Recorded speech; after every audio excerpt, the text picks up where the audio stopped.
নমস্কার বন্ধুরা, আজকে আমি আরেকটি রেসিপি শেয়ার করছি। সেটা হলো সোয়াবিনের দো পেঁয়াজ। এটা আলু দিয়ে বানাবো।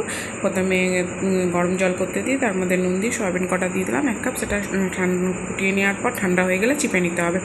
এবার তার মধ্যে আদা রসুন বাটা, নুন আর লঙ্কা গুঁড়ো আর 2 চামচ বেসন দিয়ে ভালো করে এখানে মেখে নেবো সোয়াবিনটাকে। এবার সাদা তেল গরম করে সোয়াবিনগুলো দিয়ে সব এপিট ওপিট করে 2 পিঠ লাল করে ভেজে তুলে নিতে হবে। এখানে আমি সয়াবিনগুলো দিলাম, এপিট ওপিট করে ভেজে তুলে রাখবো। ওই তেলের মধ্যে এখানে আমি পেঁয়াজ আর ক্যাপসিকাম কেটে রেখেছিলাম, সেটাকে একটু নুন দিয়ে সেটাকেও হালকা করে ভেজে তুলে রাখবো।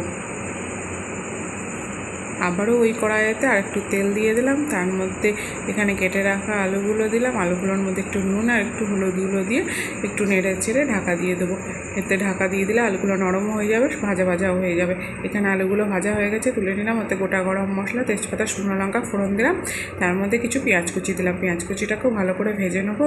ভাজার পর এখানে টমেটো, কাঁচা লঙ্কা, আদা রসুনের পেস্ট আর মিক্সি জারটা একটু ধুয়ে সেই জলটা একটু দিয়ে দিলাম। দিয়ে ভালো করে মশলাটাকে কষানো হয়ে গেলে এখানে জিরে গুঁড়ো, ধনে গুঁড়ো, লাল লঙ্কা গুঁড়ো, কাশ্মীরি লঙ্কা গুঁড়ো, নুন, হলুদ আর কটা চেরা কাঁচা লঙ্কা। আবারও ভালো করে মশলাটাকে কষিয়ে নিতে হবে।